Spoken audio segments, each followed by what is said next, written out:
서울 변두리 아파트 15층 32평 공간에는 결혼 40년 차 부부의 새로운 일상이 시작되고 있었다. 여보, 집에만 있으니까 답답해서 봉사활동이라도 해보려고 해. 순자는 남편의 제안을 반겼다. 40년간 은행원으로 일하다가 갑자기 할 일이 없어진 남편이 집에서 무료해하는 모습을 보기가 안쓰러웠던 터였다. 정말 좋은 생각이야. 몸도 마음도 건강해질 거야. 첫 봉사활동 날 지호는 새벽부터 일어나 깔끔하게 차려입었다. 오랜만에 외출할 곳이 생긴 것에 설레는 듯 보였다. 순자는 남편을 배웅하며 뿌듯한 마음이었다. 처음 몇 주간은 정말 평범했다. 지호는 주 3회 화요일과 목요일, 토요일에 복지관에 나갔다. 돌아오면 어김없이 그날 있었던 일들을 순자에게 이야기해 주었다. 오늘은 독거노인분 댁에서 청소를 도와드렸어. 그런데 그분이 자꾸 돌아가신 남편 얘기만 하시더라고. 참 마음이 아프더라. 할머니들은 다들 그래. 외로우시니까. 맞아. 우리도 늙으면 저렇게 되겠지? 우리는 서로 있잖아. 그럴 때면 지호는 순자의 손을 잡고 미소를 지었다. 40년 결혼 생활이 주는 든든함이었다. 저녁 식탁에서의 대화도 예전보다 풍성해졌다. 봉사활동을 통해 만나는 사람들 이야기, 복지관 직원들의 노고, 도움이 필요한 어르신들의 사연까지. 지호는 마치 새로운 세상을 발견한 것처럼 즐겁게 이야기했다. 여보도 한번 같이 가볼래? 여자분들이 도와주실 일들도 많던데. 글쎄, 저는 집안일도 있고 여보가 잘하고 있으니까 됐어. 순자는 남편만의 영역을 만들어주고 싶었다. 평생 은행 일로 바빴던 남편이 이제는 자신만의 보람을 찾은 것 같아서 기뻤다. 봉사활동을 시작한 지 한 달 정도 지났을 때였다. 지호에게 아주 작은 변화가 나타나기 시작했다. 가장 먼저 눈에 띈 것은 나가기 전 준비 시간이 조금씩 길어진다는 것이었다. 여보, 오늘 좀 일찍 나가시네. 응, 오늘은 일찍 도착해서 준비할 게 있어서. 예전에는 대충 옷을 입고 나가던 지호가 이제는 거울 앞에서 한두 번 더 확인했다. 머리도 좀 더 신경 써서 빗었고 셔츠도 구김 없는 것으로 골라 입었다. 나이 들어서 더 깔끔해지려는구나. 순자는 대수롭지 않게 생각했다. 두 번째로 느낀 변화는 지호의 전반적인 기분이었다. 봉사활동을 다녀온 날은 유독 기분이 좋아 보였다. 평소보다 많이 웃었고 콧노래를 흥얼거리기도 했다. 오늘 뭔가 좋은 일 있었어? 그냥 보람 있는 하루였어. 어르신들이 고마워하시니까 기분이 좋네. 실제로 지호는 봉사활동에 진심으로 임하고 있었다. 처음에는 시간을 보내기 위해 시작했던 일이었지만 점점 의미를 찾아가고 있었다. 하지만 순자가 놓친 것이 있었다면 지호의 기분이 좋아지는 것이 단순히 봉사의 보람 때문만은 아니라는 것이었다. 세 번째 변화는 더욱 미묘했다. 지호는 봉사활동에서 돌아올 때 가끔 작은 것들을 가져왔다. 복지관에서 나눠준 과자나 음료수 같은 것들이었다. 이거 남아서 가져왔어? 복지관에서 이런 것도 나눠주나 봐. 봉사자들끼리 서로 챙겨주거든. 순자는 남편이 그런 인간적인 관계를 맺고 있다는 것이 좋았다. 평생 딱딱한 은행 업무만 하던 남편이 이제는 사람들과 따뜻한 관계를 만들어가고 있는 것 같았다. 네 번째 변화는 휴대폰 사용 패턴이었다. 지호는 원래 휴대폰을 그다지 자주 보지 않는 사람이었다. 은퇴 후에는 더욱 그랬다. 하지만 봉사활동을 시작한 후로는 조금씩 휴대폰을 확인하는 횟수가 늘었다. 봉사 모임에서 단체 채팅방이 있나 봐. 응, 일정이나 공지사항 같은 걸 거기서 알려주거든. 요즘 할아버지들도 참 잘하시네. 지호는 웃으며 고개를 끄덕였다. 하지만 그의 휴대폰에서는 단체 채팅뿐만 아니라 개인 메시지도 오가고 있었다는 것을 순자는 아직 몰랐다. 봉사활동을 시작한 지 2달째 되던 화요일 저녁이었다. 지호는 평소보다 30분 늦게 돌아왔다. 늦었네. 오늘은 일이 많았나 봐. 응, 정리할 게 좀 있어서. 그리고 지호는 잠시 머뭇거렸다. 새로 오신 봉사자분들이 있어서 인사도 하고 그랬어. 그래? 어떤 분들이셔? 다들 좋은 분들이야. 나이도 비슷하고. 지호의 대답은 자연스러웠지만 뭔가 완전하지 않은 느낌이었다. 마치 더 말하고 싶지만 참고 있는 것 같았다. 그날 저녁 식사 중에 지호의 휴대폰이 2번 진동했다. 지호는 살짝 화면을 확인했지만 전화를 받지는 않았다. 누구야? 모르는 번호네. 아마 광고 전화겠지. 하지만 2번째 진동이 울렸을 때 순자는 화면에 이름이 떠 있는 것을 어렴풋이 봤다. 여자 이름 같았지만 확실하지는 않았다. 그날 밤 잠자리에 들기 전 부부는 짧은 대화를 나눴다. 여보, 봉사활동 정말 좋아하시는 것 같아.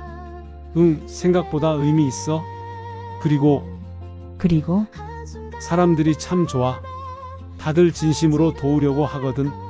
지호의 목소리에는 진짜 만족감이 배어 있었다. 하지만 동시에 뭔가 설명하기 어려운 다른 감정도 섞여 있는 것 같았다. 순자는 남편이 새로운 활력을 찾은 것 같아서 기뻤다. 40년 결혼 생활 중에서 남편이 이렇게 무언가에 열정을 보이는 모습을 본 것은 오랜만이었다. 하지만 그날 밤 순자는 이상한 꿈을 꿨다. 남편이 누군가와 함께 웃고 있는 꿈이었다. 얼굴은 보이지 않았지만 여자였다. 그리고 그 웃음소리가 너무나 즐거워 보였다. 꿈에서 깨어난 순자는 옆에서 평온하게 잠든 남편의 얼굴을 바라봤다. 40년을 함께한 남편의 얼굴. 익숙하고 편안한 얼굴이었다. 하지만 마음 한구석에서는 작은 불안감이 꿈틀거리고 있었다. 아직 구체적인 이유는 없었지만 뭔가 변화가 일어나고 있다는 직감이었다. 아마 내가 너무 예민한 것 같다. 순자는 자신을 달랬다. 남편이 즐겁게 봉사활동하는 것을 기뻐해야지. 하지만 그 작은 불안감은 완전히 사라지지 않았다. 마치 조용한 물속에 떨어진 작은 돌멩이가 만들어낸 물결처럼 서서히 퍼져나가고 있었다. 새벽 공기는 차가웠지만 순자의 마음속에는 이미 봄의 전령처럼 변화의 기운이 스며들고 있었다. 아직 그것이 좋은 변화일지 나쁜 변화일지는 알 수 없었지만 봉사활동을 시작한 지 3개월이 지나면서 일상에서 순자가 느꼈던 미묘한 변화들이 더욱 뚜렷해지기 시작했다. 지호는 이제 봉사 모임에 나가는 것이 하루 일과의 중심이 된 것처럼 보였다. 여보, 오늘도 나가? 응, 오늘은 특별히 할 일이 많아서. 지호의 대답은 예전과 같았지만 표정에는 일상에서 보였던 단순한 만족감과는 다른 더 복잡한 감정이 스쳐 지나갔다. 마치 무언가를 기대하고 있는 듯한 표정이었다. 외모에 대한 관심은 이제 더욱 명확해졌다. 지호는 봉사 모임에 나가기 전 거울 앞에서 보내는 시간이 확실히 늘었다. 면도를 더 꼼꼼히 했고 옷도 신중하게 골라 입었다. 여보, 요즘 정말 젊어진 것 같아. 순자의 말에 지호는 어색하게 웃었다. 나이 들어도 깔끔하게 해야지. 하지만 이제는 단순히 깔끔함을 넘어서는 무언가가 있었다.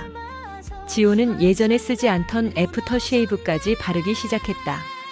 그리고 가끔은 순자가 예전에 사줬지만 잘 입지 않던 좋은 셔츠를 꺼내 입기도 했다. 4개월째 되던 어느 날 순자는 처음으로 은숙이라는 이름을 들었다. 지호가 봉사 모임에서 돌아와 저녁을 먹던 중이었다. 오늘 새로 오신 분이 정말 열심히시더라고. 은숙 선생님이라고 하시는데 퇴직한 교사 출신이래. 그래? 어떤 분인데? 아, 나이는 비슷한데 정말 봉사정신이 투철하셔서 오늘 어르신들 식사 준비도 앞장서서 도와주시고. 지호는 자연스럽게 말했지만 순자는 남편이 그 은숙 선생님을 언급할 때 목소리 톤이 미묘하게 달라진다는 것을 느꼈다. 조금 더 밝아지고 조금 더 따뜻해지는 것 같았다. 5개월째에 접어들면서 지호의 휴대폰이 예전보다 자주 울리기 시작했다. 그리고 전엔 그냥 확인만 하던 지호가 이제는 가끔씩 전화를 받기 시작했다. 여보소, 네야. 그래요? 내일 일정이요? 처음에는 정말 봉사 모임 관련 업무 통화처럼 들렸다. 하지만 시간이 지나면서 통화 내용이 조금씩 달라졌다. 아, 그렇게 생각해 주시니 고맙네요. 저도 즐거웠어요. 목소리가 전보다 훨씬 부드러워졌다. 그리고 통화가 끝난 후 지호의 표정에는 만족스러운 미소가 떠올랐다. 6개월째부터는 새로운 변화들이 나타났다. 지호는 봉사 모임에서 돌아올 때마다 작은 선물들을 가져오기 시작했다. 처음에는 정말 복지관에서 나눠준 것들 같았다. 오늘 봉사자들끼리 나눠 가지라고 주시더라고. 작은 쿠키 포장이나 음료수였다. 하지만 점점 선물의 종류가 다양해졌다. 예쁜 손수건, 작은 화분, 심지어는 고급 과자까지. 그리고 지호에게서는 전에 순자가 어렴풋이 느꼈던 낯선 향기가 이제 더욱 뚜렷하게 났다. 여성용 향수 냄새였다. 여보, 오늘 향기가 좀 달라요. 복지관에서 방향제를 바꿨나 봐. 나도 좀 이상하더라고.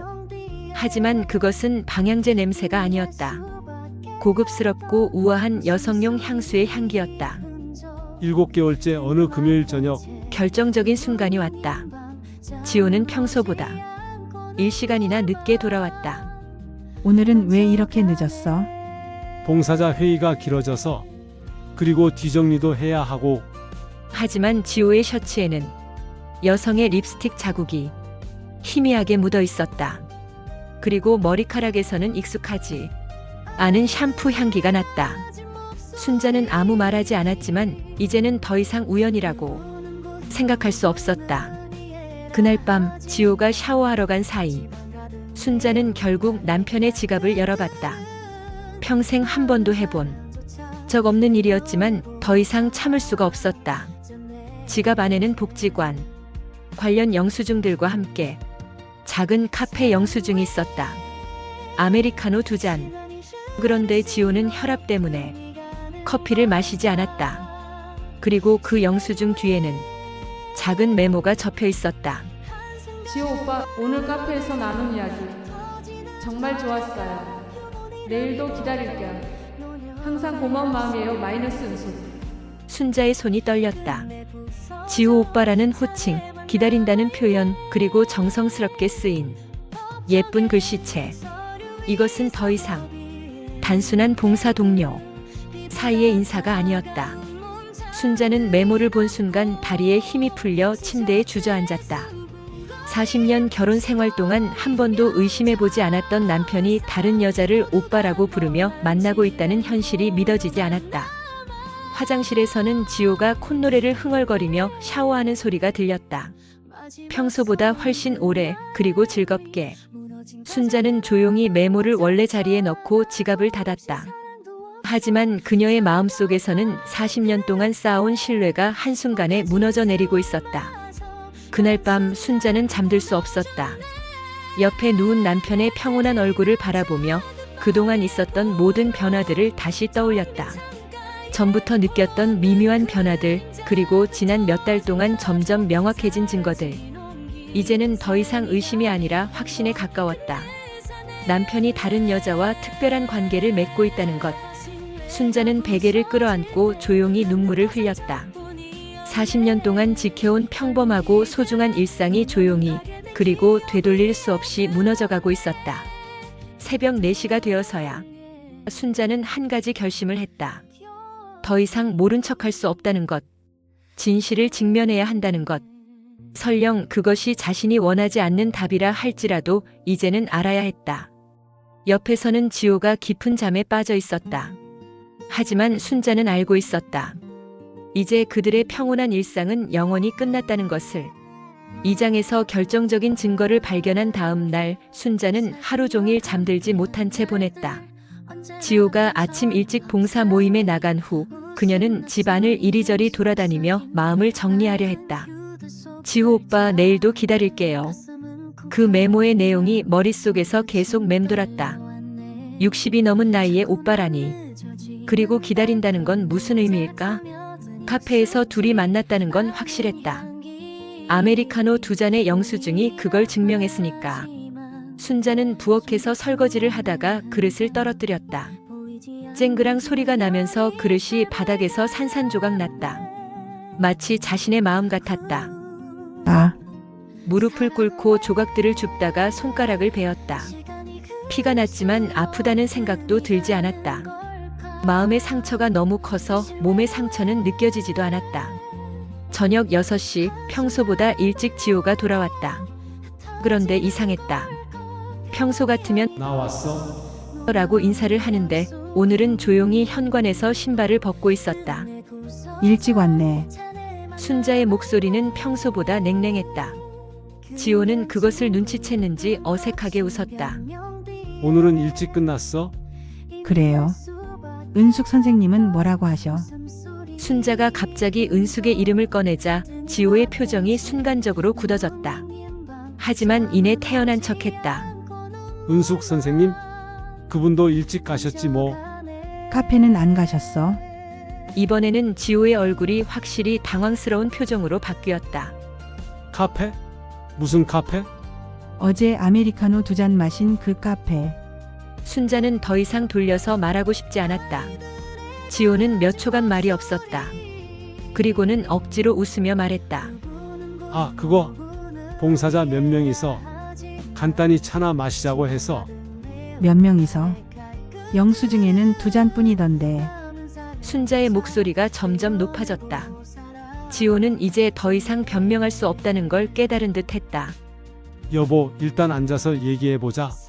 앉아서 40년 동안 나를 속이고 다른 여자랑 카페에서 데이트하고 다니면서 이제 와서 앉아서 얘기하자고? 순자의 목소리는 떨리고 있었다. 분노와 슬픔이 뒤섞인 감정이 폭발하려고 했다. 대체 이게 뭐야? 순자는 주머니에서 어제 몰래 적어둔 메모 내용을 적은 종이를 꺼냈다. 지호 오빠, 내일도 기다릴게요. 이게 뭐냐고? 봉사 동료끼리 이런 메모를 주고받아? 지호의 얼굴이 하얗게 질렸다. 자신이 그렇게 조심스럽게 숨겨둔 메모를 아내가 봤다는 사실에 충격을 받은 것 같았다. 지호는 소파에 털썩 앉았다. 한동안 고개를 숙이고 있다가 천천히 입을 열었다. 여보, 오해야. 오해? 뭐가 오해라는 거야? 은숙 선생님은 그냥 봉사 모임에서 친해진 동료일 뿐이야. 동료가 오빠라고 불러? 60 넘은 나이에? 그건 그분이 좀 친근하게 대해주셔서. 지호의 변명은 점점 궁색해졌다. 그럼 왜 둘이서만 카페에 가? 왜 나한테 말 안 하고? 그게 우연히 마주쳐서 잠깐 차나 마신 거였어. 우연히? 그럼 왜 그분이 내일도 기다린다고 하는 건데? 순자의 추궁은 계속됐다. 지호는 점점 말문이 막혔다. 결국 지호는 한숨을 크게 쉬고는 조금씩 진실을 털어놓기 시작했다. 알겠어. 은숙 선생님이랑 좀 친해진 건 맞아. 친해졌다는 게 어떤 의미야? 그냥 말이 잘 통해서 같은 나이 되고 생각도 비슷하고 그래서? 가끔 봉사 끝나고 차라도 마시면서 이야기를 나누는 거야. 순자는 믿을 수 없다는 표정으로 남편을 바라봤다. 40년을 함께 산 아내가 있는 사람이 다른 여자랑 둘이서 차를 마시러 다니는 게 당연한 일이야. 여보, 너무 크게 생각하지 마. 정말 아무것도 아니야. 아무것도 아니라고? 순자의 목소리가 더욱 날카로워졌다. 그럼 왜 나한테 숨겨? 당당하게 말하지. 지호는 대답할 말이 없었다. 순자는 계속해서 쌓였던 의문들을 쏟아냈다. 요즘 왜 그렇게 꾸미고 나가? 향수도 바르고 좋은 옷도 입고. 그건 그분 때문에? 그 은숙 선생님한테 잘 보이려고? 지호의 침묵이 답이었다. 나한테는 10년 넘게 향수 한 번 안 발라주면서 순자의 목소리에 울음이 섞이기 시작했다. 40년 동안 나랑 살면서 그렇게 웃어본 적 있어? 그 사람 얘기할 때처럼. 여보, 아니야. 나는 봤어. 그분 전화 받을 때 얼마나 행복해하는지. 나랑 통화할 때는 그런 표정 한 번도 안 지으면서. 두 사람 사이에 40년 동안 쌓인 감정들이 한순간에 폭발했다. 당신 나한테 뭐 불만 있어? 순자가 울먹이며 물었다. 40년 동안 당신 뒷바라지하고 아이들 키우고 집안일하고 내가 뭘 잘못했어? 여보, 그런 게 아니야. 그럼 뭐야? 갑자기 다른 여자가 좋아진 거야? 지호는 한참을 고민하다가 조용히 말했다. 은숙 선생님은 나를 이해해줘. 그 말에 순자는 더욱 상처받았다. 그럼 나는 40년 동안 당신을 이해 안 했다는 거야? 그게 아니라 다른 종류의 이해라고 해야 하나? 다른 종류? 순자는 믿을 수 없다는 듯 웃었다. 그럼 나한테는 뭐였는데? 40년은? 시계는 이미 11시를 넘겼다. 부부는 거실에서 마주 앉아 계속 이야기를 나눴지만 평행선만 그었다. 여보, 정말 아무것도 아니라니까. 아무것도 아니면 왜 숨겨? 당신이 오해할까 봐서. 오해가 아니라 사실이잖아. 다른 여자랑 만나고 있는 거. 지호는 점점 짜증이 나는 듯 했다. 그냥 친구야. 괜한 오해 좀 하지 마. 그 말에 순자는 완전히 화가 났다. 오해라고? 내가 바보인 줄 알아? 그러니까 너무 예민하게 굴지 말라고. 예민하게 굴어? 남편이 다른 여자랑 몰래 만나고 다니는데 예민하게 굴지 말라고? 결국 그날 밤 부부는 처음으로 서로에게 등을 돌린 채 잠자리에 들었다. 순자는 베개에 얼굴을 파묻고 조용히 울었다. 40년 결혼 생활에서 이런 일은 처음이었다. 지호는 반대편 침대 끝에 누워 천장을 바라봤다. 그의 마음속에는 죄책감과 동시에 묘한 반발감이 공존했다. 내가 뭘 잘못했다고. 하지만 동시에 아내의 상처받은 표정이 계속 머릿속에 떠올랐다. 그렇게 두 사람은 같은 침대에 누워 있으면서도 그 어느 때보다 멀리 떨어져 있는 밤을 보냈다. 새벽 4시가 되어서야 순자는 지친 몸과 마음으로 잠에 들었다. 하지만 옆에서는 지호가 여전히 잠들지 못하고 있었다. 40년 결혼 생활의 첫 번째 큰 균열이 시작된 밤이었다. 폭발적인 대화 이후 첫 아침은 얼음장처럼 차가웠다. 순자는 평소보다 일찍 일어나 부엌에서 아침을 준비했지만 마음은 복잡했다.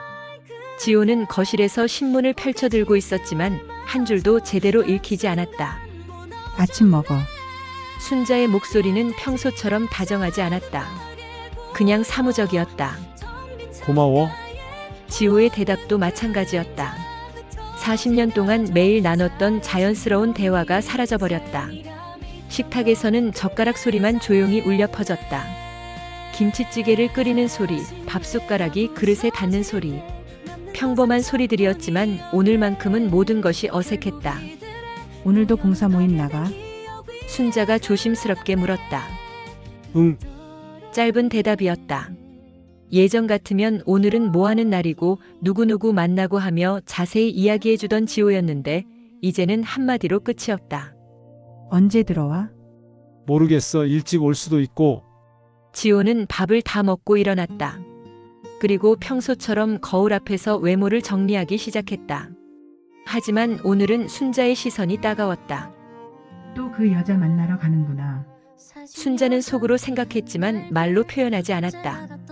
어젯밤의 싸움이 너무 격렬했던 터라 다시 그런 일이 벌어지는 걸 원하지 않았다. 지호가 나간 후 순자는 혼자 남은 집에서 어떻게 해야 할지 몰랐다. 평소 같으면 설거지를 하고 빨래를 하고 청소를 하며 하루를 보냈을 텐데 오늘은 아무것도 하고 싶지 않았다. 거실 소파에 앉아 텔레비전을 켰지만 내용이 전혀 들어오지 않았다. 머릿속에는 온통 어젯밤의 대화만 맴돌았다. 은숙 선생님은 나를 이해해줘. 지호의 그 말이 가장 상처가 됐다. 40년 동안 남편을 이해하려고 노력했던 자신은 뭐였단 말인가? 오후 2시쯤 순자는 결국 참을 수 없어서 지호에게 전화를 걸었다. 여보, 점심은 먹었어? 응, 먹었어. 어디서 먹었는데? 잠깐의 침묵이 있었다. 복지관 근처 식당에서. 혼자? 또 다른 침묵. 아니야, 봉사자들이랑 같이. 순자는 더 이상 묻고 싶지 않았다. 거짓말인지 진실인지 확인하고 싶지도 않았다. 그날 저녁 지호는 8시가 넘어서야 돌아왔다. 평소보다 2시간이나 늦었다. 왜 이렇게 늦었어? 일이 좀 늦게 끝났어? 지호의 대답은 성의가 없었다. 그리고 그의 셔츠에는 또다시 낯선 흔적들이 있었다. 어깨 부분에 묻은 파운데이션 자국, 그리고 예전에 맡았던 그 달콤한 향수 냄새. 순자는 이제 더 이상 놀라지 않았다. 오히려 담담했다. 저녁 먹었어? 아니, 안 먹었어. 그럼 뭐 해줘? 괜찮아. 별로 배 안 고파. 그렇게 말하면서도 지호는 냉장고를 열어 우유를 꺼내 마셨다. 뭔가 달콤한 것을 먹었는지 입맛이 느끼한 듯 했다. 3일 후 금요일 순자는 평소에 하지 않던 일을 했다. 지호가 봉사 모임에 나간 후 그녀도 집을 나선 것이다. 동네 마트에 장을 보러 가는 길이었다. 그런데 복지관 앞 카페를 지나다가 익숙한 뒷모습을 봤다. 지호였다. 그리고 그의 맞은편에는 단정한 옷차림의 여자가 앉아 있었다. 나이는 60대 초반 정도로 보였고 머리를 깔끔하게 단발로 자른 모습이었다. 순자는 발걸음을 멈췄다. 가슴이 쿵쾅거렸다. 두 사람은 정말 자연스럽게 그리고 다정하게 대화를 나누고 있었다. 지호는 평소 집에서 보여주지 않던 표정으로 웃고 있었다. 편안하고 행복해 보였다. 그 여자도 마찬가지였다. 지호의 말에 고개를 끄덕이며 미소를 지었다. 그리고 가끔은 손짓까지 해가며 무언가를 열심히 이야기했다. 순자는 숨이 막혔다. 순자는 한참을 망설이다가 카페 안으로 들어갔다. 더 이상 숨어서 지켜볼 수 없었다. 카페 안은 조용했다. 오후 3시라 손님이 많지 않았다. 순자는 지호와 그 여자가 앉은 테이블 근처로 천천히 걸어갔다. 지호가 먼저 순자를 발견했다. 그의 얼굴이 순간 하얗게 변했다. 여보, 안녕하세요. 순자는 최대한 침착하게 인사했다. 그리고 그 여자를 바라봤다. 은숙 선생님이시죠? 은숙은 잠깐 당황했지만 이내 밝은 미소를 지었다. 네, 맞아요. 지호 씨 부인이시군요. 반가워요. 너무나 당당했다. 죄책감이라고는 전혀 느껴지지 않는 태도였다. 저도 반가워요. 남편이 자주 얘기해 주시더라고요. 순자의 말에는 가시가 숨어 있었다. 지호 오빠가 부인. 자랑을 많이 하셨어요. 40년 동안 고생 많이 하셨다면서요. 지호 오빠라는 호칭을 대놓고 썼다. 순자 앞에서 말이다. 순자는 은숙의 태도에 더욱 당황했다. 보통은 남편이 있는 남자와 만나고 있다는 게 발각되면 당황하거나 미안해하는 게 정상 아닌가. 하지만 은숙은 달랐다. 앉으세요. 커피 한잔 하시죠. 오히려 은숙이 순자에게 자리를 권했다. 아니에요. 저는 그냥 지나가다가. 괜찮아요. 저희 얘기 많이 하고 있었는데 부인도 들어보시면 좋을 것 같아요. 은숙의 당당함이 순자를 더욱 혼란스럽게 만들었다. 지호는 중간에서 어쩔 줄 몰라 했다. 여보, 그냥 집에 가 있어? 내가 이따가 가서 얘기할게. 아니요. 저도 궁금해요. 어떤 얘기를 그렇게 재미있게 하고 계시는지. 순자도 물러서지 않았다. 은숙은 잠깐 지호를 바라보더니 천천히 입을 열었다. 부인 솔직히 말씀드릴게요. 네, 저는 지호 오빠를 정말 좋아해요.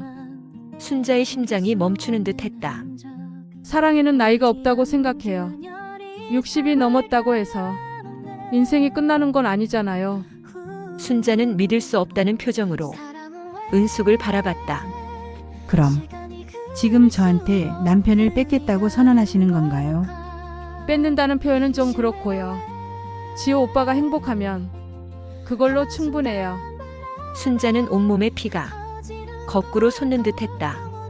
40년 동안 함께 산 부부가 있는데 어떻게 그런 말을 태연하게 하실 수 있어요? 부인 화내지 마세요. 저는 그냥 솔직하게 제 마음을 말씀드린 거예요. 솔직하게? 순자의 목소리가 떨렸다. 네, 저는 거짓말하는 거 싫어해요. 숨기고 만나는 것도 별로고요. 그 말에 순자는 더욱 화가 났다. 순자는 지호를 바라봤다. 여보, 이 상황에 대해서 뭐라고 할 거야? 지호는 한참 동안 침묵했다. 그리고 조용히 말했다. 순자야, 이해해줘. 이해? 순자는 믿을 수 없다는 듯 웃었다. 뭘 이해하라는 거야? 나도 사람이야. 나도 외로웠어. 그 말에 순자는 더 이상 참을 수 없었다. 외로웠다고? 40년 동안 나랑 함께 살면서. 그런 외로움이 아니라 그럼 어떤 외로움? 지호는 대답하지 못했다. 순자는 자리에서 일어났다. 좋아, 이제 알겠어. 그리고 은숙을 바라봤다. 은숙 선생님, 한 가지만 확실히 해두죠. 네, 내 남편이에요. 40년 동안 함께 살아온 사람이고 앞으로도 그럴 거예요. 하지만 부인, 사랑은 억지로 할 수 있는 게 아니잖아요. 순자는 손을 부들부들 떨며 가방을 집어들었다. 그럼 어디 한번 해보세요. 내 재산 절대 이 여자한테는 못 넘겨. 그 말을 마지막으로 순자는 카페를 박차고 나왔다. 집에 돌아온 순자는 당장 안방으로 달려가 장롱 깊숙이 숨겨둔 통장들을 꺼냈다. 내가 평생 모은 돈을. 손이 떨렸다. 40년 동안 한 푼, 두 푼 모아온 돈들. 남편 모르게 비상금으로 모아둔 돈들. 그리고 친정에서 받은 돈들까지. 순자는 그 통장들을 보며 결심했다. 이 돈만큼은 절대로 지키겠다고. 그 여자한테 넘어가게 둘 수는 없다고. 그날 저녁 지호가 돌아왔을 때 집 안 분위기는 얼음장보다 차가웠다. 순자는 지호와 눈도 마주치지 않았다. 40년 결혼 생활의 진짜 위기가 시작된 것이었다. 카페 대면 이후 일주일이 지났다.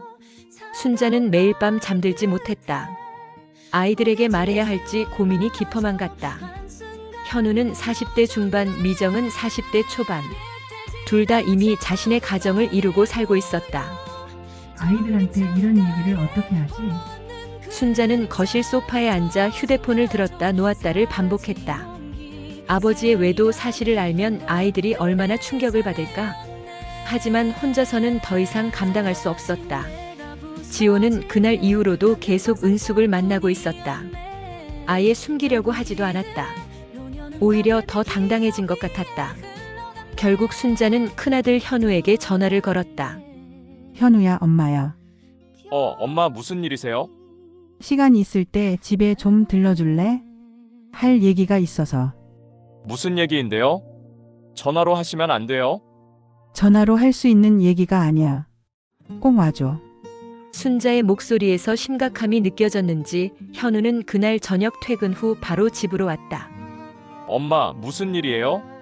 얼굴이 많이 안 좋아 보이는데. 현우는 어머니의 야윈 모습을 보고 놀랐다. 일주일 새에 몰라볼 정도로 수척해져 있었다. 앉아라, 엄마가 할 얘기 좀 있어. 순자는 지난 몇 달간의 일들을 차근차근 설명했다. 아버지의 변화, 은숙이라는 여자의 존재, 카페에서의 대면까지. 현우의 표정은 점점 굳어갔다. 뭐라고요? 아버지가 외도를? 현우는 믿을 수 없다는 표정이었다. 응, 엄마도 처음에는 믿고 싶지 않았어. 하지만 확실해. 대체 아버지가 왜 그런 짓을? 현우의 목소리가 점점 높아졌다. 60이 넘어서 무슨 바람을 피워요? 미친 거 아니에요? 현우야, 목소리 좀. 아니 엄마, 이런 걸 어떻게 조용히 넘어가요? 40년을 같이 산 아내가 있는데. 현우는 성격이 급했다. 어릴 때부터 옳고 그름이 분명했고 부정을 못 견디는 성격이었다. 아버지 어디 있어요? 당장 들어와서 해명하라고 하세요. 아니야, 현우야, 일단 진정해. 하지만 현우는 진정할 수 없었다. 엄마는 어떻게 이런 걸 참고 계신 거예요? 저 같으면 당장 이혼했을 거예요. 현우는 당장 미정에게 전화를 걸었다. 미정아, 너 지금 집에 있어? 당장 엄마 집으로 와. 오빠? 무슨 일이야? 애들 재우고 있는데. 애들은 매제한테 맡기고. 와, 급한 일이야. 도대체 무슨? 전화로 할 얘기가 아니야. 어서 와. 1시간 후 미정이 집에 도착했다. 거실에는 순자와 현우가 심각한 표정으로 앉아 있었다. 엄마, 오빠 무슨 일이야? 순자는 다시 한번 처음부터 설명했다. 미정의 반응은 현우와 달랐다. 엄마, 정말 아버지가 그런 일을? 미정은 충격받은 표정이었지만 현우만큼 화를 내지는 않았다. 근데 엄마, 아버지랑 직접 대화해봤어? 무슨 대화? 이미 다 끝났어. 그 여자 앞에서 나를 무시하더라. 그래도 아버지 입장도 들어봐야 하는 거 아니야? 현우가 미정을 날카롭게 바라봤다. 미정아, 너 정신 나갔어? 아버지 편을 들 거야? 편을 든다는 게 아니라 아버지도 사람이잖아. 은퇴하고 외로우셨을 수도 있고. 외로우면 바람을 피워도 된다는 거야? 그게 아니라 순자는 아이들이 싸우는 모습을 보며 더욱 힘들어했다. 너희들 싸우지 마라. 엄마도 충분히 힘든데. 엄마, 이렇게 하세요. 현우가 결연한 표정으로 말했다. 당장 아버지 명의로 된 재산을 다 엄마 앞으로 옮기세요. 뭐? 그리고 아버지한테 선택하라고 하세요. 집으로 들어올 거냐, 아니면 그 여자 따라갈 거냐고. 미정이 깜짝 놀랐다. 오빠, 그건 너무 극단적이야. 극단적? 아버지가 먼저 극단적으로 나온 거 아니야? 현우는 흥분했다. 40년 결혼 생활을 우습게 아는 거야? 엄마를 뭘로 보는 거야? 하지만 그래도 아버지인데. 아버지든 뭐든 잘못한 건 잘못한 거야. 미정은 다른 접근을 제안했다. 엄마, 내가 아빠랑 한번 대화해볼까? 미정아, 소용없어. 이미 마음을 정한 것 같아. 그래도 가족끼리 이렇게 갈라서면 안 되잖아. 현우가 비웃었다. 가족을 먼저 갈라놓은 건 아버지야. 우리가 뭘 잘못했다고? 오빠도 너무 감정적으로 나가지 마. 감정적? 내가 감정적이라고? 현우는 책상을 탁 쳤다. 미정아, 너 아직도 상황 파악을 못하는 거야? 그때 현관문이 열리는 소리가 났다. 지호가 들어왔다. 거실에 모여있는 가족들을 보고 당황했다. 현우, 미정이도 와 있네. 무슨 일이야? 현우가 벌떡 일어났다. 아버지, 할 말 있어요. 지호는 분위기가 심상치 않다는 것을 직감했다. 무슨? 아버지, 은숙이라는 여자 누구예요? 지호의 얼굴이 하얗게 변했다. 그게 대답하세요. 그 여자가 누구냐고요? 현우의 목소리는 거의 소리를 지르는 수준이었다. 현우야, 진정해 이야기하자. 지호가 손을 내저었지만 현우는 돌아서지 않았다. 무슨 얘기요? 40년 동안 엄마랑 살아놓고 이제 와서 다른 여자랑 바람 피우는 얘기요? 그런 게 아니야. 그럼 뭐예요? 아버지, 제정신이에요? 지호도 점점 화가 나기 시작했다. 현우야, 아버지한테 그렇게 말하는 거야? 아버지답게 행동하시면 아버지라고 부르죠. 이 자식이. 지호가 현우에게 다가섰다. 하지만 현우도 물러서지 않았다. 때리세요. 때려보세요. 그럼 더 확실해지죠. 오빠, 아빠, 그만해. 미정이 두 사람 사이에 끼어들었다. 이러면 뭐해? 가족끼리 이러면 안 되잖아. 미정아, 비켜. 아버지랑 제대로 얘기할 거야. 현우는 여전히 흥분해 있었다. 지호는 소파에 털썩 앉았다. 내가 뭘 잘못했다고 이렇게 난리야? 그 말에 현우는 더욱 화가 났다. 뭘 잘못했냐고요? 정말 모르세요? 미정은 아빠 옆에 앉았다. 아빠 정말 그분을 좋아하세요? 현우가 미정을 노려봤지만 미정은 계속했다. 아빠도 사람인데 외로우실 수 있잖아. 순자가 미정을 바라봤다. 미정아, 너무하는 거야. 엄마도 너무 고집 부리시는 거 아니야? 현우가 폭발했다. 미정아, 너 진짜 미쳤어? 엄마가 고집을 부린다고? 오빠도 너무 일방적으로만 생각해. 일방적? 아버지가 잘못한 걸 어떻게 일방적이야? 그날 밤 가족은 완전히 갈라졌다. 현우는 아버지와 완전히 등을 돌렸다. 아버지, 저는 엄마 편이에요. 그 여자 만나는 거 당장 그만두세요. 미정은 중간에서 애매한 입장이었다. 모두 너무 감정적이야. 차분히 대화해보자. 하지만 현우는 미정에게도 실망했다. 미정아, 너는 뭐가 옳고 그른지도 모르는 거야? 지호는 아들의 적대적 태도에 상처받았다. 내 자식이 이럴 수 있어? 순자는 가족들이 싸우는 모습을 보며 더욱 절망했다. 그 이후로 집안 분위기는 얼어붙었다. 현우는 아버지와 말을 끊었다. 미정은 양쪽을 중재하려 했지만 오히려 양쪽에서 미움을 샀다. 지호는 집에 들어와도 가족들과 얼굴을 마주치기 싫어했다. 순자는 매일 울기만 했다. 한 지붕 아래 살면서도 서로 남보다 못한 사이가 되어버렸다. 현우는 법적 대응을 주장했고 미정은 가족 화해를 원했지만 아무도 타협점을 찾지 못했다. 40년 가족의 역사가 한순간에 무너져 내리고 있었다. 그리고 이 모든 갈등의 중심에는 여전히 은숙이 있었다. 지호는 가족들의 반대에도 불구하고 계속 그녀를 만났다. 가족의 전쟁이 본격적으로 시작된 것이다. 가족 갈등 이후 일주일, 현우는 가만히 있지 않았다. 회사에서 법무팀에 근무하는 동료에게 조언을 구했고 부모님의 재산 현황을 파악하기 시작했다. 엄마, 아버지 명의로 된 재산이 정확히 어떻게 돼요? 현우는 어머니를 만나 직접적으로 물었다. 집은 아버지 명의고 예금도 대부분 아버지 앞으로 돼 있어. 그럼 엄마 명의로 된 건 없어요? 있긴 해. 엄마가 몰래 모아둔 돈이 좀 있어. 그리고 친정에서 준 돈도. 순자는 서랍에서 통장 몇 개를 꺼냈다. 이게 전부야. 그런데 집이랑 아버지 퇴직금에 비하면 얼마 안 돼. 현우는 통장을 보며 계산해 봤다. 어머니 명의 재산은 전체의 30%도 안 됐다. 이거 완전히 위험해요. 아버지가 마음만 먹으면 다 가져갈 수 있어.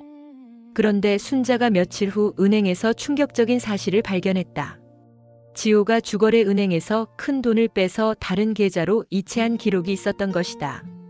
여보, 이게 뭐야? 순자는 은행 거래 내역서를 들고 지호에게 따졌다. 지난달에 3천만 원을 어디로 보내신 거야? 지호는 당황했다. 그게 설마 그 여자 주신 거야? 아니야. 그게 아니라 하지만 지호의 변명은 궁색했다. 은숙 선생님이 좀 어려운 상황이라서 순자는 머리가 하얗게 변했다. 3천만 원을 그 여자한테? 잠깐만 빌려준 거야. 금방 갚는다고 했어? 빌려줬다고? 40년 같이 산 아내한테는 한 번도 상의 안 하고? 순자는 그날부터 지호의 모든 거래 내역을 추적하기 시작했다. 그리고 더 큰 충격을 받았다. 지난 6개월 동안 지호가 은숙에게 보낸 돈이 5천만 원이 넘었던 것이다. 처음에는 100만 원씩 소액으로 시작해서 점점 금액이 커졌다.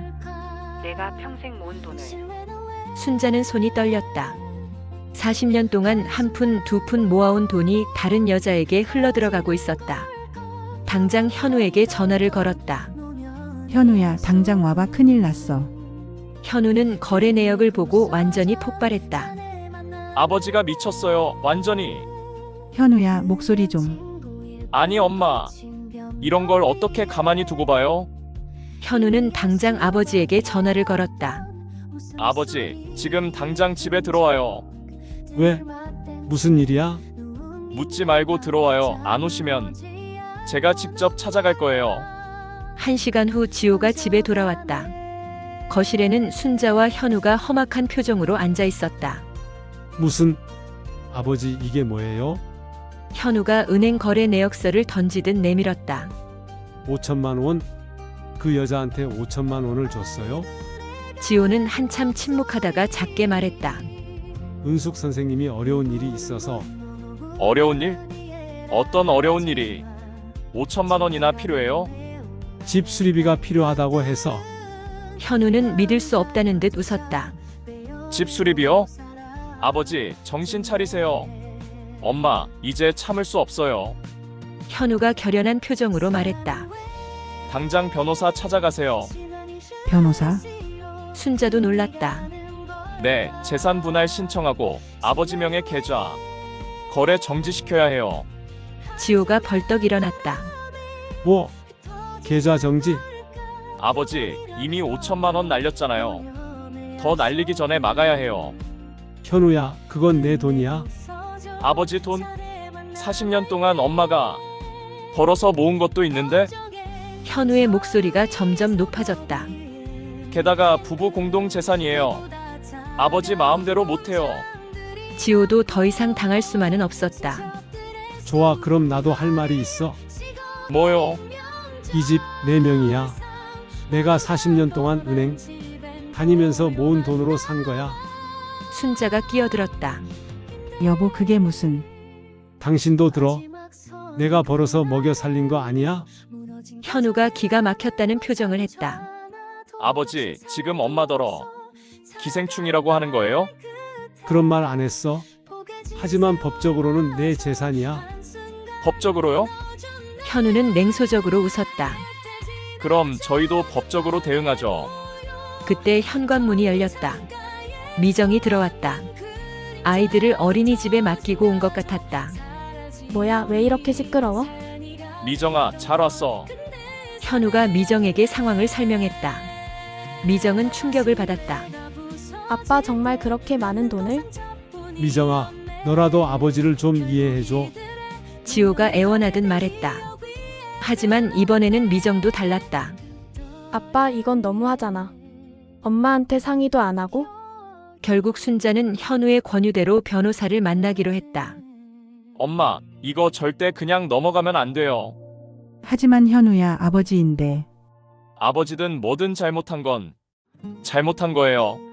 며칠 후 순자는 현우와 함께 법무법인을 찾았다. 부부 공동 재산 분할과 처분 금지. 가처분 신청을 하시는 게 좋겠습니다. 변호사의 설명을 들은 순자는 현실감이 없었다.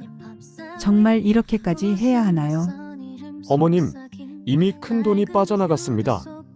더 늦으면 손 쓸 수 없어요. 일주일 후 지호에게 법원 서류가 도착했다. 이게 뭐야? 지호는 서류를 보고 믿을 수 없었다. 재산분할 심판 신청서, 재산 처분 금지 가처분 신청서. 당신이 정말 이런 짓을? 지호는 당장 집으로 전화를 걸었다. 여보, 이게 뭐야? 당신이 먼저 시작한 일이야. 순자의 목소리도 단단해져 있었다. 내 재산 지키는 게 뭐가 잘못됐어? 재산이 내 거야? 40년 동안 내가 벌어서 모은 건데? 40년 동안 내가 집안일 하고 애들 키운 건 공짜야. 법적 분쟁이 시작되자 은숙의 태도에도 변화가 나타났다. 지호 오빠, 요즘 집안이 많이 힘들죠? 응, 좀 복잡해졌어. 혹시 재산 때문에 문제 있는 거 아니에요? 은숙의 질문에 지호는 당황했다. 왜 그런 걸 물어? 그냥 걱정되어서요. 하지만 은숙의 표정에는 걱정보다는 계산하는 듯한 느낌이 있었다. 며칠 후 지호가 또다시 돈을 주려고 하자 은숙은 거절했다. 오빠, 요즘 상황이 어려우신 것 같은데 괜찮아요. 아니야, 괜찮아. 정말 괜찮아요. 오빠가 힘들어하시면 저도 마음이 안 좋아요. 하지만 지호는 은숙이 조금씩 거리를 두기 시작한다는 것을 느꼈다. 전화도 예전만큼 자주 받지 않았고 만나자는 제안도 자주 미뤘다. 법적 분쟁이 본격화되면서 집안 분위기는 완전히 얼어붙었다. 지호는 집에 들어와도 가족들과 말을 섞지 않았다. 순자는 남편을 보는 것조차 싫어했다.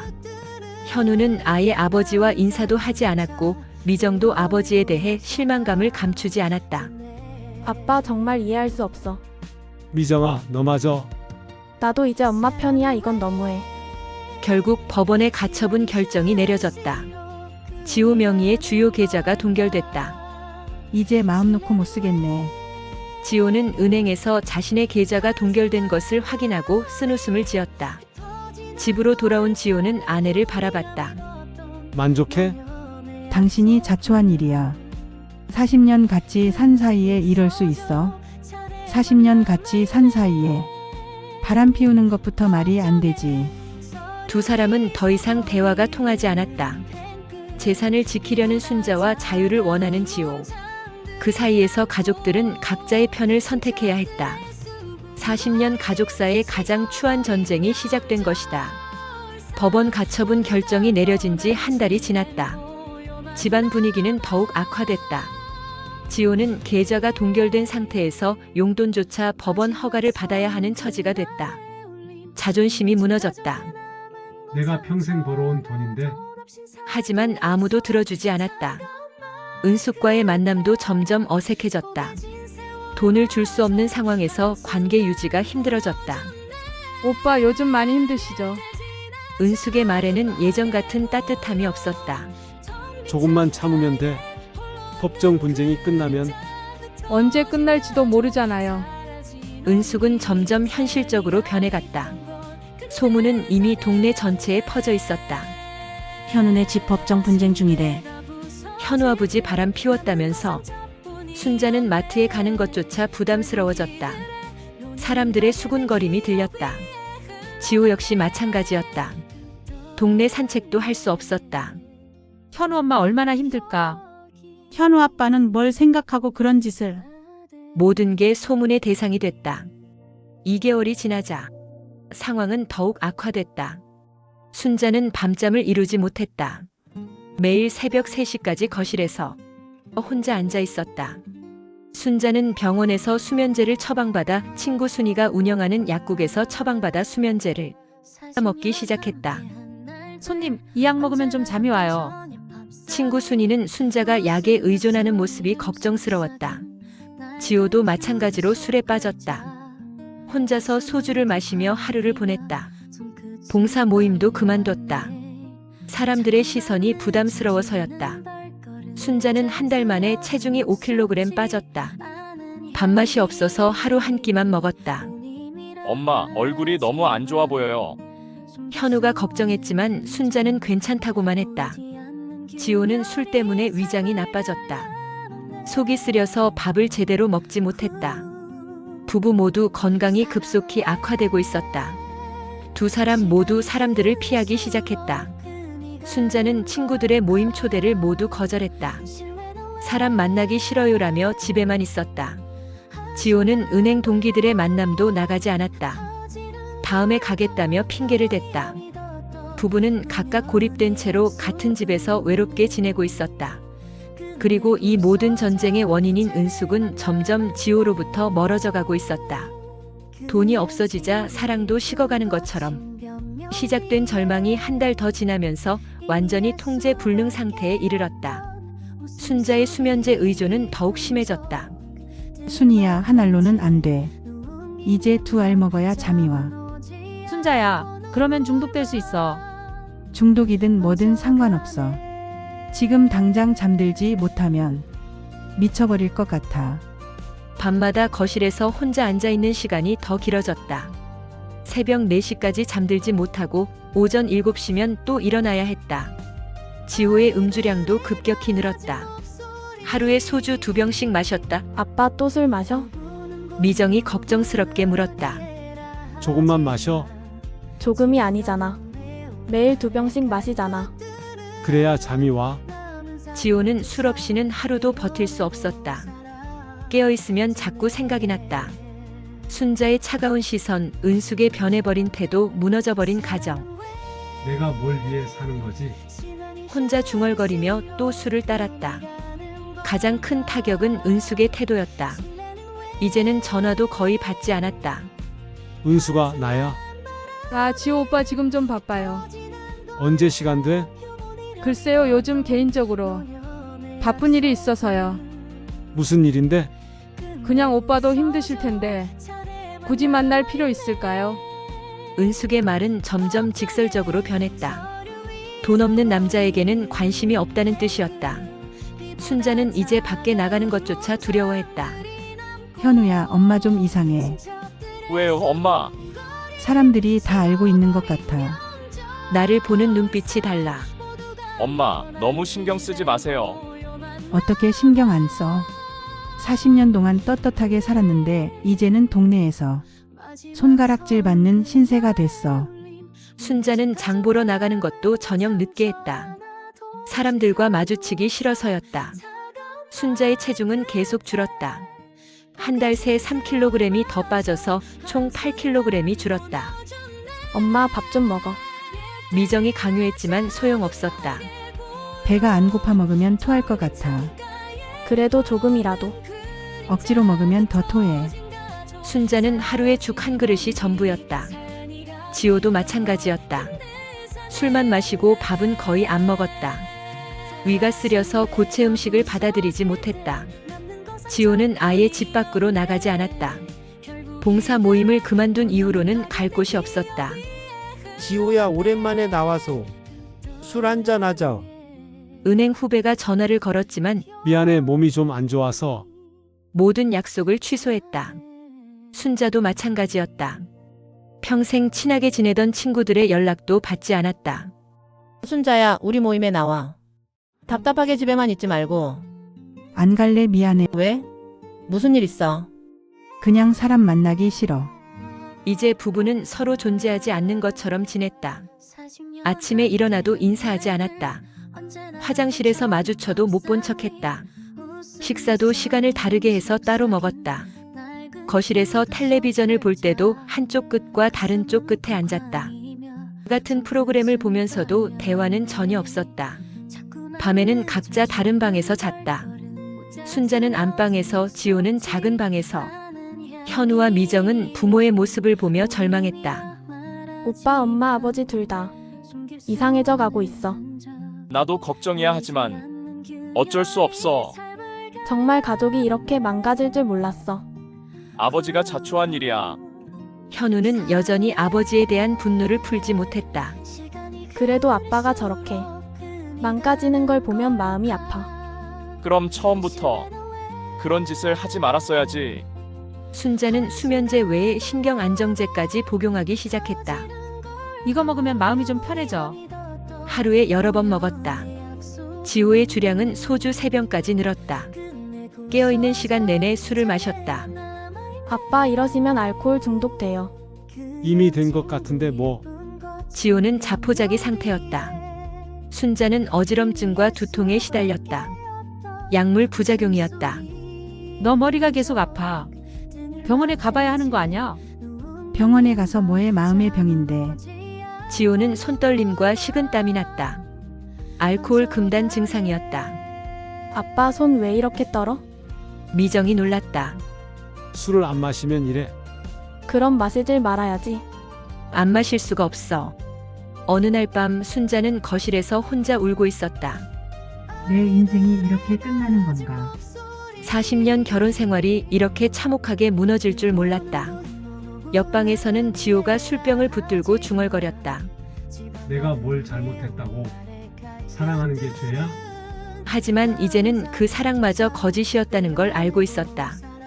은숙은 돈이 목적이었으니까. 3개월째 되던 어느 날 순자는 수면제를 한꺼번에 열알을 먹었다. 다행히 미정이 발견해서 응급실로 실려갔다. 엄마, 정신 차려. 그냥 죽고 싶어. 순자는 의식을 잃어가며 중얼거렸다. 같은 날 지호는 소주 5병을 마시고 쓰러졌다. 알코올 중독으로 병원에 실려갔다. 부가 동시에 병원에 입원하자 현우와 미정은 충격을 받았다. 이제 정말 끝인가 봐. 오빠, 우리 뭔가 해야 하는 거 아니야? 뭘 해, 이미 너무 늦었어. 의사는 말했다. 두 분 다 위험한 상태입니다. 정신적 치료가 시급해요. 하지만 순자와 지호는 치료받기를 거부했다. 그냥 죽게 내버려둬. 치료해서 뭐해. 이미 모든 게 끝났는데. 40년 부부가 각자의 병실에서 죽음을 기다리고 있었다. 서로를 향한 사랑도 미움도 모두 지쳐버린 상태였다. 남은 건 깊은 절망뿐이었다. 그리고 이 모든 비극의 원인인 은숙은 이미 다른 남자를 만나고 있었다. 지호의 생사조차 관심 없다는 듯이. 몇 일이 지나 둘은 다행히 퇴원을 했고 순자는 결국 결단을 내렸습니다. 더는 미룰 수도 피해갈 수도 없는 길이었습니다. 어느 저녁 불안정한 공기가 감도는 거실 한가운데에서 아이들 앞에 앉아 손가락을 떨며 말문을 열었다. 나 이제 이혼하려 한다. 현우는 숨을 들이켰습니다. 그는 이미 여러 차례 그런 결단을 기다리듯 했지만 막상 어머니 입에서 직접 그 말을 듣자 가슴이 철렁 내려앉았습니다. 옆에 앉아있던 미정은 눈을 크게 뜨고 울먹이며 중얼거렸습니다. 엄마, 진심이야? 지금까지 그 힘든 세월을 다 버린다고? 순자는 눈을 감은 채 고개를 끄덕였어요. 버리는 게 아니야, 지키는 거지. 내 남은 삶의 존엄이라도 내가 지켜야 하잖니. 잠시 뒤 현우는 주먹을 불끈 쥐고 자리에서 일어났습니다. 잘하셨어요. 엄마, 제가 끝까지 같이 싸울 겁니다. 더 이상 아버지가 엄마 삶을 망치게 둘 수 없어요. 그 말은 지호의 귓가를 강타했습니다. 그는 마침 곁방에서 대화 소리를 듣고 나와 순간 얼어붙은 듯 현관에 서 있었습니다. 그의 얼굴은 붉게 달아올랐다가 곧 사라지는 핏기 속에서 공허하게 일그러졌습니다. 당신 너 정말 나랑 이혼하겠단 거야? 목소리에는 간절함과 분노 그리고 자존심이 뒤섞여 있었습니다. 하지만 순자의 대답은 단호했습니다. 그래, 이제는 끝내야 해. 그 순간 방 안은 폭풍이 몰아친 듯 긴장으로 팽팽했습니다. 지호는 결국 말문을 잃은 채 무너져 소파 끝에 주저앉았습니다. 그러나 은숙의 반응은 달랐습니다. 처음으로 소식을 들은 그녀는 오히려 입꼬리를 비죽 올리며 속으로 안도하는 기색을 보인 거죠. 잘 됐네, 이제 우리 자유로워질 수 있겠네요, 지호 씨. 그녀의 속삭임은 차갑게 울렸습니다. 그러나 곧 드러난 현실은 달콤한 자유가 아니었습니다. 순자가 변호사를 선임하며 재산 분할 절차에 착수하자 상황은 돌이킬 수 없는 싸움으로 번졌습니다. 법원에서 마주친 날 순자는 검은 옷차림으로 단정히 앉아 있었고 지호는 고개를 숙인 채 억울하다는 듯 툭툭 한숨을 내쉬었습니다. 판사의 목소리가 울리는 동안 양측의 변호사는 한치도 물러서지 않았습니다. 재산, 연금, 부동산, 심지어 자식들의 증언까지 동원되며 치열한 다툼이 이어졌습니다. 재산은 공동 형성입니다. 지호 씨가 독단으로 사용한 비용은 명백한 위법 행위입니다. 순자의 변호사가 단호히 말했을 때 지호의 가슴이 철렁 내려앉았습니다. 법정 싸움이 길어질수록 은숙의 태도는 눈에 띄게 변했습니다.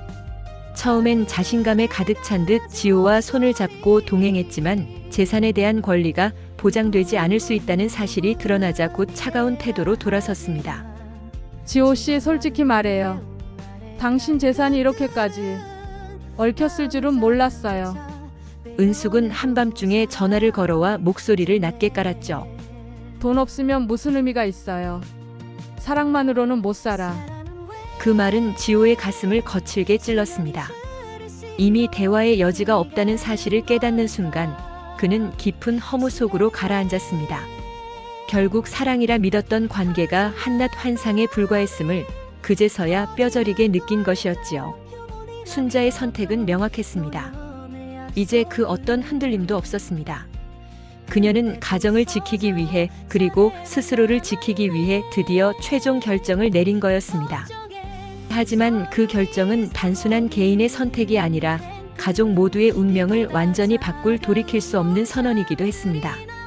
몇 년이 흘렀습니다. 시간은 모든 상처를 무디게 만든다고들 하지만 이 가정에는 정반대였습니다. 시간이 흐르면 흐를수록 상처는 더 선명해지고 오히려 그 기억이 서로를 더욱 단절시키는 족쇄가 되었지요. 순자는 이제 작은 아파트의 좁은 방에서 조용히 살아가고 있었습니다. 한때 가족들과 웃고 울던 넓은 집은 이미 팔려나갔고 홀로 살아가는 삶에 익숙해져야 했습니다. 창문 밖으로 아이들 웃음소리가 들릴 때마다 그녀는 문득 옛날 저녁 밥상을 떠올렸습니다. 그 시절 아무 일 없던 것처럼 웃으며 숟가락을 나누던 순간들이 더없이 소중했음을 이제야 알 수 있었던 겁니다. 한편 지호는 더 이상 가족의 품으로 돌아오지 못했습니다. 재산 분할 소송에서 패하며 모든 걸 잃고 은숙마저 그의 곁을 떠나버린 뒤 그는 급격히 쇠약해져 요양병원에 눕는 신세가 되었습니다. 병실 창밖을 하염없이 바라보던 그의 눈은 공허했고 종종 중얼거렸습니다. 내가 대체 뭘 잘못한 걸까? 결국 아무도 곁에 없네. 그의 곁을 찾아오는 이는 아무도 없었습니다. 현우는 여전히 아버지와의 관계를 단절했고 미정조차 더 이상 그를 찾지 않았습니다. 간호사가 무심히 수액을 갈아주고 옆 병상의 노인이 말벗이 되어주는 것만이 그의 전부였습니다. 은숙의 행방은 알 길이 없었습니다. 재산 다툼이 끝난 후 그녀는 조용히 흔적을 지웠습니다. 다른 도시로 갔다는 소문만 어렴풋이 돌 뿐 누구도 확실히 알지는 못했습니다. 지호에게 남은 건 텅 빈 병실과 돌이킬 수 없는 후회뿐이었습니다. 시간이 흐르며 주변 이웃이나 친척들 사이에서는 슬그머니 이 가족의 이야기가 잊혀졌습니다. 그러나 본인들에게만큼은 그 상처가 영원히 남아 있었습니다. 겉으로는 평범해 보이던 중년 이후의 삶이 단 한 번의 배신으로 이렇게까지 무너질 수 있구나. 어느 날 저녁 순자는 창가에 앉아 필사를 하듯 일기를 쓰고 있었습니다. 문득 펜 끝에서 멈춘 한마디가 노트 위에 크게 새겨졌습니다. 사랑과 신뢰가 무너질 때 남는 건 상처뿐이었다. 그 문장은 곧 나레이터의 목소리가 되어 독자의 귓가에 속삭였습니다. 결국 이들의 노년은 서로를 파괴한 기억만 남긴 채 그렇게 흘러갔습니다. 그리고 그 잔해 속에서 남은 사람들은 각자 흩어져 외로운 생의 끝자락을 맞이하게 된 것이었습니다. 여러분은 이 이야기를 듣고 어떤 생각이 드시나요? 구독과 좋아요 꼭 눌러주세요.